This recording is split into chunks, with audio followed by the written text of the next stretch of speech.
कौन सा टॉपिक देखना है? New topic. अब तक कितने टॉपिक हो गए? कितने टॉपिक हो गए? उससे पहले वाला कौन सा हुआ था? बेसिक कंसेप्ट ऑफ केमिस्ट्री, जिसे हमने बोला अल्टरनेट नेम दिया था कि सिंबल, फार्मूला एंड वैलेंसी। उसके बाद कौन सा पढ़ा?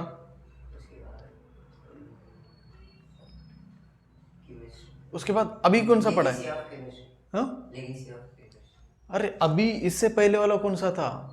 Chemical reaction and chemical equation ना। तो हाँ, तो अब क्या है, अब पढ़ते हैं नेक्स्ट टॉपिक। कौन सा? थर्ड ना, periodic classification of element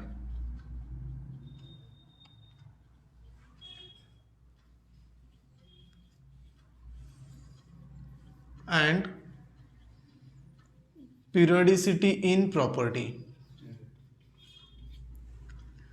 periodicity in property।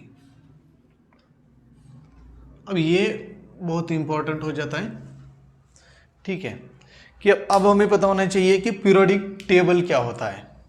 ये टॉपिक ना हम 3 टॉपिक में कवर कर रहे हैं। कौन से? पहला पहले क्या किया? कंस्ट्रक्शन, बनाया कैसे गया। सेकेंड, क्लासिफिकेशन कैसे किया है। थर्ड, प्रॉपर्टीज पढ़ा।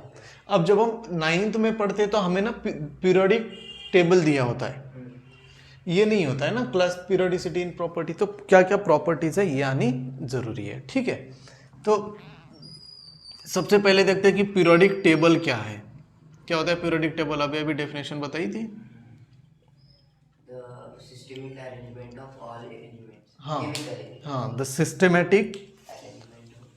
सिस्टेमेटिक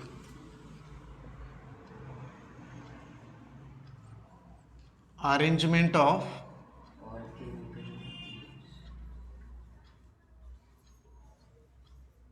all chemical element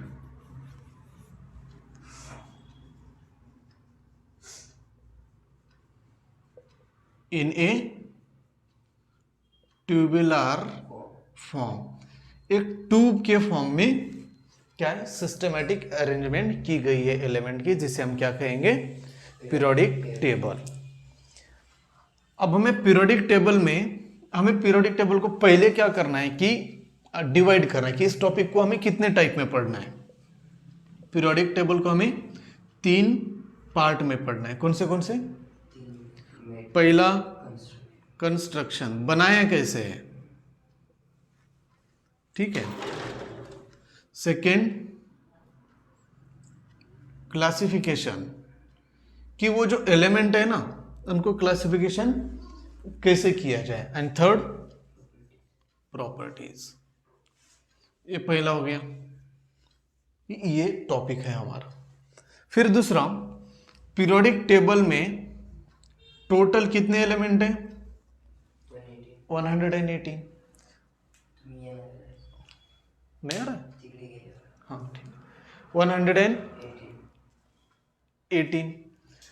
अब इस 118 में से अब देखते हैं कि कितने हैं, क्या क्या है। अब इसे फिर से 3 पार्ट में डिवाइड कर देते हैं, ठीक है। अब पहला जो पार्ट होगा वो क्या होगा? मेटल का।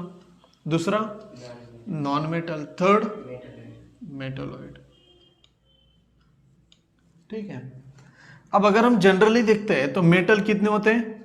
92 से लेकर 93। नॉन मेटल कितने होते हैं? 17 से लेकर 18। फिर मेटलॉइड कितने बचे? 7। अगर हम यहां पे 92 ले रहे हैं तो कितना हो जाएगा? 18। अगर हम यहां पे 93 ले रहे हैं तो कितना हो जाएगा? 17। ये 7 कांस्टेंट। अब ये कुछ पीरियोडिक टेबल ना हमें कुछ इस तरह से दिखाई देता है,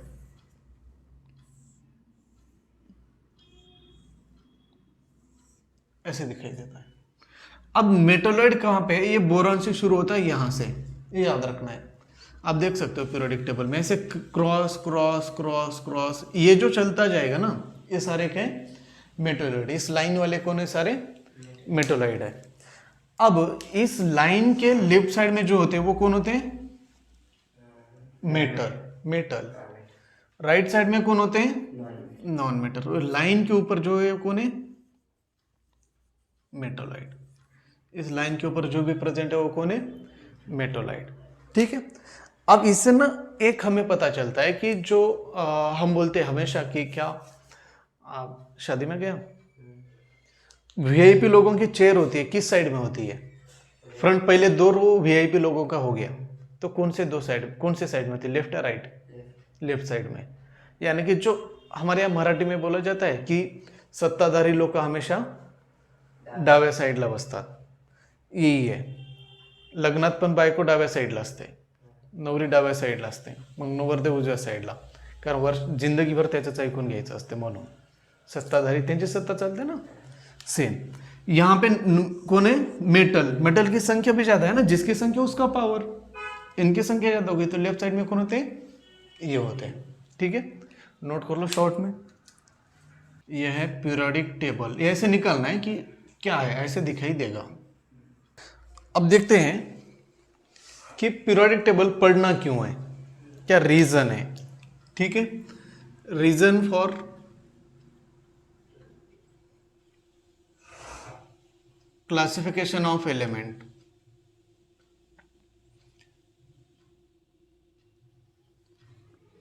एलिमेंट का क्लासिफिकेशन करना क्यों जरूरी है, क्या रीजन है? For reaction.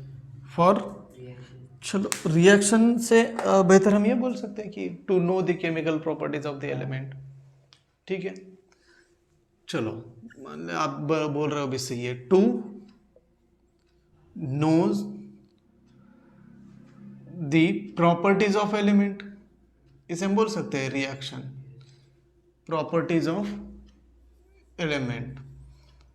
चलो ठीक है, सेकेंड क्या होगा, क्या रीजन है जिसकी वजह से हमें पीरियोडिक टेबल पढ़ना पड़ रहा है? Systematic classification of element. Systematic reason systematic classification of element. Element का अगर हम सिस्टमैटिक क्लासिफिकेशन कर लेंगे, ठीक है, तो क्या होगा? इजी टू स्टडी, स्टडी करने में आसानी होगी। अगर सारे एलिमेंट मिक्स होते तो क्या हम बता पाते कितने मेटल कितने नॉन मेटल? काउंट करते बैठना पड़ता। अभी क्या निकाले, एक लाइन निकाली, लेफ्ट साइड वाले सारे मेटल मेटल, राइट साइड वाले सारे नॉन मेटल बोल दिया। ठीक है, फोर्थ क्या होगा? To study the properties of element, हम इसे ऐसे बोल सकते हैं, to study the relation between, to study the relation between one element with another.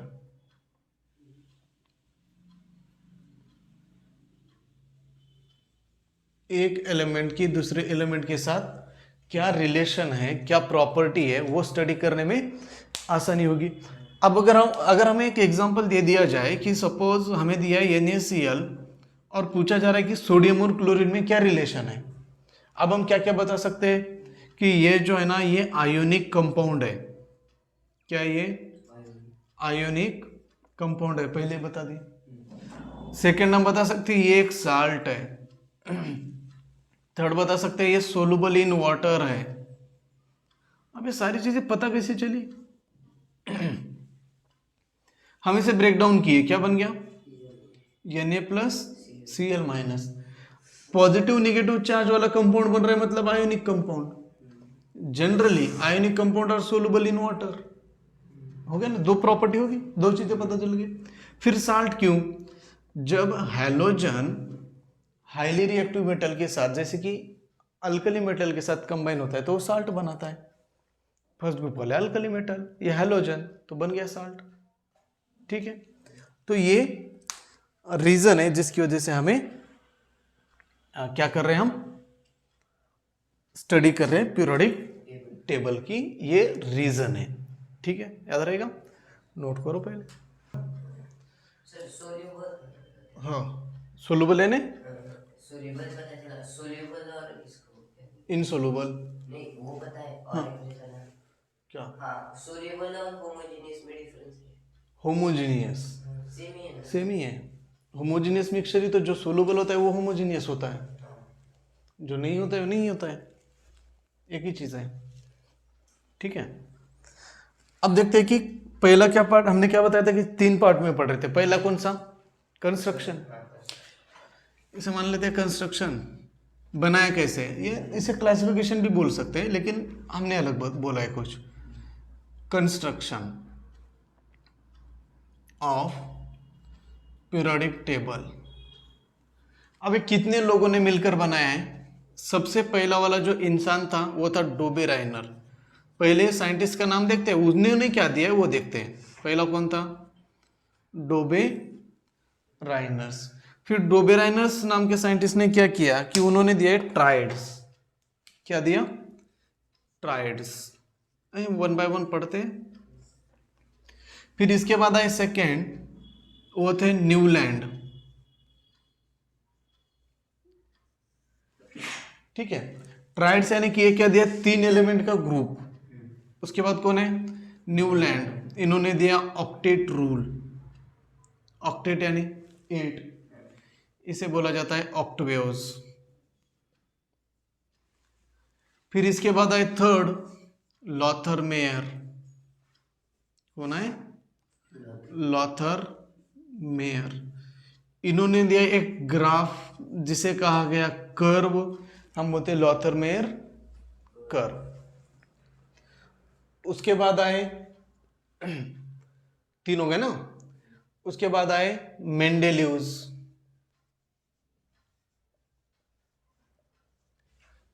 इन्होंने दिया पीरियोडिक टेबल, लेकिन ये एक्सेप्टेड नहीं था। फिर इसके बाद आए आखिरी वाले, हेनरी मोसले।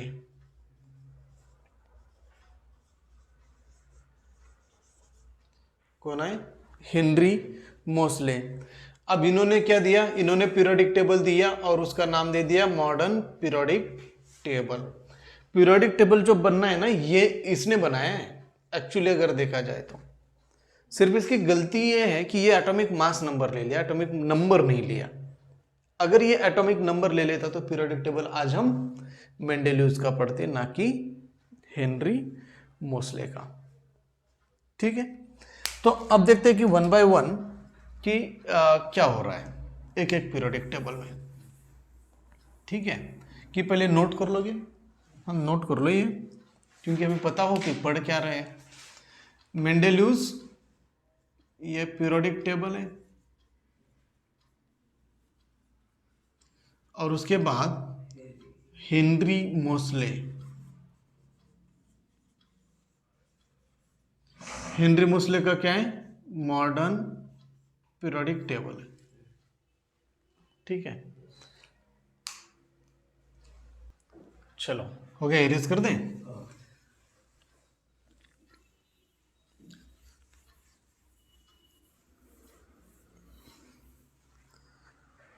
अब ये जो बनाए हैं, पहला इंसान कौन था? डोबेराइनर। डोबेराइनर। डोबेराइनर ने क्या दिया था?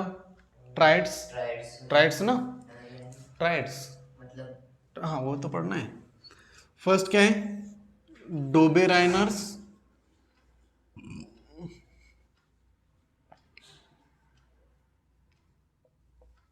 ट्राइड्स। अब डोबेराइनर ट्राइड्स क्या है? ट्राइड्स यानी 3 एलिमेंट। ट्राइड्स यानी कि क्या? ट्राइड्स, सिर्फ ट्राइड्स का मतलब समझते हैं? ट्राइड्स यानी group of 3 element, group of 3 elements known as triads।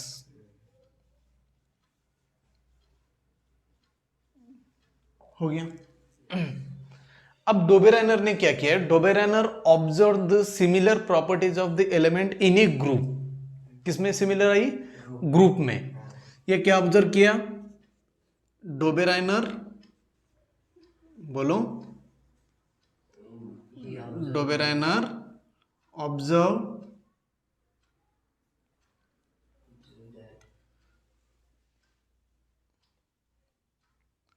Similar properties of the element in a group,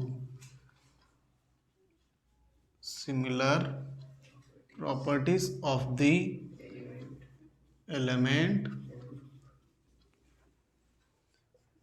in a group. फिर कैसे, कौन सी सिमिलर प्रॉपर्टी, फिर क्या ऑब्जर्व किया उसने, अगर हम एलिमेंट को उनके अकॉर्डिंग मास नंबर के अकॉर्डिंग अरेंज करते हैं, क्या ऑब्जर्व किया, अगर हम एलिमेंट को उनके मास नंबर के अकॉर्डिंग अरेंज करते हैं तो सिमिलर प्रॉपर्टीज आएगी। फिर कैसे, if the arrangement of element according to their increasing atomic mass number, element को हम उनके अकॉर्डिंग मास नंबर के अकॉर्डिंग अरेंज करते हैं तो सिमिलर ग्रुप वाले 3 एलिमेंट की प्रॉपर्टीज क्या होगी, सिमिलर ग्रुप में तो प्रॉपर्टी सेम होती है लेकिन 3 एलिमेंट का कुछ ना कुछ रिलेशन आएगा, जिसमें से क्या बोल सकते हैं हम, if the arrangement of element according to their increasing atomic mass number in a group, then the sum of mass of first and last element is equal to the average atomic mass of middle element. ठीक है, triads क्या बोलता है, हम arrangement कैसे कर रहे हैं, अकॉर्डिंग मास नंबर के according, arrangement of element, arrangement of element according to their, कैसे,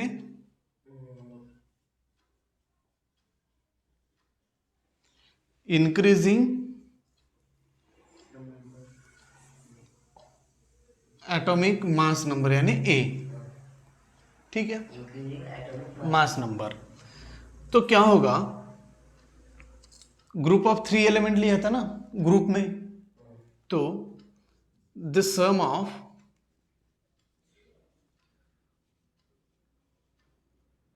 atomic masses of first and last element is equal to the average atomic mass of middle element, average atomic mass of middle elements. अगर हम consider करें कि for example अगर हम consider करें कि A B and C 3 element है तो ट्राइड्स क्या होगा, atomic mass of B is equal to atomic mass of A plus C, कितने एलिमेंट है 2, तो डिवाइडेड बाय 2। ठीक है, याद रहेगा। If we consider the 3 element A, B and C, then the sum of atomic masses of first and last element A and C is equal to the average atomic mass of B, that is middle element. Or we can say the sum of atomic mass of first and last element is equal to the atomic mass of second element. For example, अगर हम example ले लें first वाला, chlorine, bromine and iodine.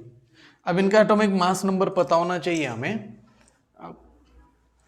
Chlorine का होता है 35.5, bromine का निकालना है, पता नहीं कितना होता है, मिडिल एलिमेंट ना, आयोडीन का होता है 127। ठीक है, तो हमें निकालना क्या है, ब्रोमीन का, तो क्या करेंगे, chlorine plus iodine divided by 2, 35.5 plus 127 divided by 2, कितना आ जाएगा, करो कैलकुलेशन।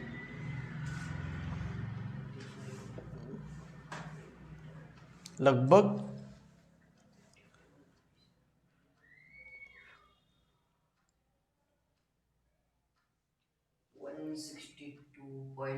162.5। चलो ठीक है, 162.5 डिवाइडेड बाय 2 यानी कि लगभग 81.5।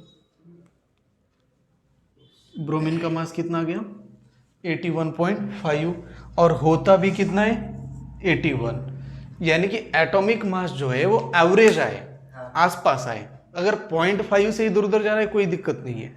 अगर हम यहाँ पे 80, यहाँ पे 35 ले लेते तो 0.5 चला जाता ना। ठीक है, तो चलता है वो 0.5। ये फर्स्ट हो गया। सेकेंड एग्जांपल दिया है सल्फर जिसका मास होता है 32,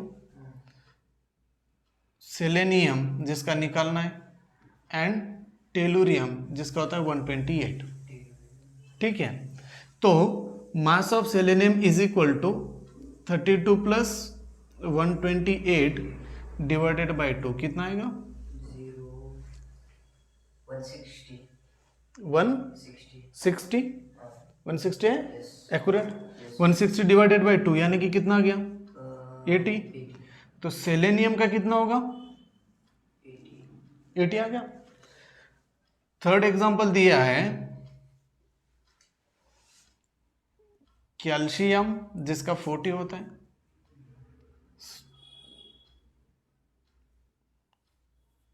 कैल्शियम, बेरियम जिसका निकालना है, एंड स्ट्रोंटियम जिसका होता है 137। ठीक है, 177/2 एक मिनट, गलत हो गया ना, यहाँ पे बेरियम, यहाँ पे स्ट्रोंटियम का निकालना है, सीक्वेंस सीरीज गलत हो गई। ठीक है, तो कितना गया कैल्शियम का? अब strontium is equal to 40 plus 137 divided by 2, कितना गया? 177/2 177/2 यानी कि लगभग 88। स्ट्रोंटियम का आ जाएगा 88.5, और होता भी कितना है? 88.5। इसका कितना होता है? 80 आ गया ना, 88। क्या क्या हुआ? Chlorine, bromine, iodine, sulphur, selenium, tellurium, calcium, strontium, barium, हो गए 3 ट्राइड्स। चलो,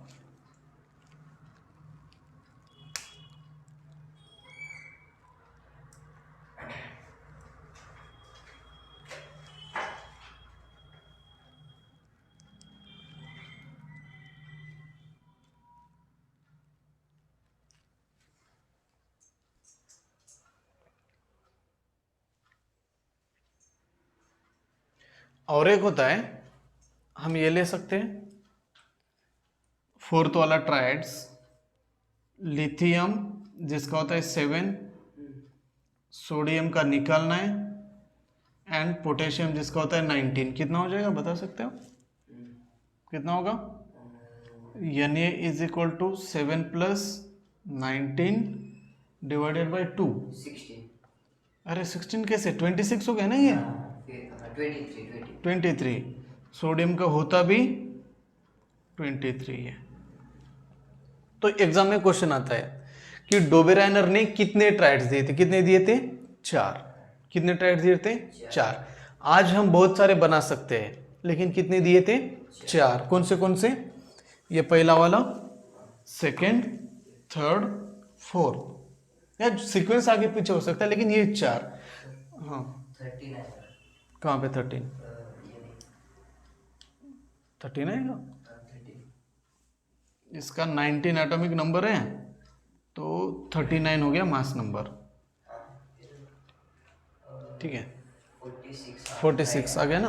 हाँ, अब इसका ना ये 4 हो गए। अब यहाँ पे हमें क्वेश्चन दिया जाता है कि कुछ एग्जांपल दिए जाते हैं, which of the following is not Dobereiner triads. पहले कौन सा है ये पूछा जाता है, वो रट सकते हैं ना, 4 तो रट सकते हैं। अब कुछ भी दिया होगा और पूछा जाएगा which of the following is not Dobereiner triads, तो काम क्या है हमारा? ऐसे निकाल लो मास नंबर के अकॉर्डिंग और फाइंड आउट करो कि मिडल एलिमेंट का एटॉमिक मास आ रहा है कि नहीं। अगर नहीं आ रहा है तो डोबेराइनर ट्राइड्स नहीं है। ठीक है, तो क्या बोला डोबेराइनर्स ने? अगर हम एलिमेंट के अरेंजमेंट उनके एटॉमिक मास नंबर के अकॉर्डिंग करते हैं तो एक ग्रुप में आने वाले एलिमेंट की प्रॉपर्टीज कुछ सिमिलर होंगी। सिमिलर है यानी कि क्या किया? 3 एलिमेंट का ग्रुप बने, जिसे क्या बोला? ट्राइड्स बोला। Group of 3 elements known as triads. अब इन 3 एलिमेंट की अरेंजमेंट की कैसे? ऐसे कि 3 एलिमेंट ले लो ए बी सी, तो mass of A and C is equal to the average atomic mass of B.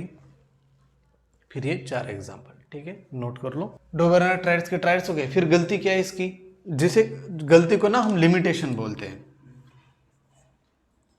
क्या बोलते हैं? लिमिटेशन, या हम इसे बोलते हैं डिमेरिट। बड़ा सिंपल सा है। फर्स्ट डिमेरिट क्या है? He fail to arrange all the known element as a triads. क्या हो गया? फेल हो गया। कैसे? ट्राइड्स के फॉर्म में अरेंज करने में। एक ही गलती है, बाकी कुछ नहीं है। फिर हो गया डोबेरानर ट्राइड्स। ठीक है, डोबेरानर ट्राइड्स ने क्या किया? फेल हो गया। कैसे? जितने भी नॉन एलिमेंट है सारे अरेंज नहीं कर पाया, तो क्या फायदा फिर? हमें ना जितने उतने सारे करने। आज भी एक सॉर्टर करते हैं कि नहीं करते हैं ना? तो ये गलती होगी जिसे हम लिमिटेशन बोलते हैं। और फायदा क्या हुआ? First time he correlate the properties of the element. पहली बार किसी ने एलिमेंट की प्रॉपर्टीज कोरिलेट की थी। ये फायदा हुआ कि आइडिया ही ना कि अरे हम प्रॉपर्टी भी रिलेट कर सकते हैं। और गलती क्या हुई कि सारे नहीं कर पाया। ठीक है, इसके बाद क्या है? नहीं, ये तो डोबेरानर हो गया। फिर सेकंड साइंटिस्ट कौन आया था? न्यूलैंड। तो उसके बाद नेक्स्ट लेक्चर में देखते हैं न्यूलैंड ऑक्टेट रूल। ठीक है, पहले इतना नोट कर लो।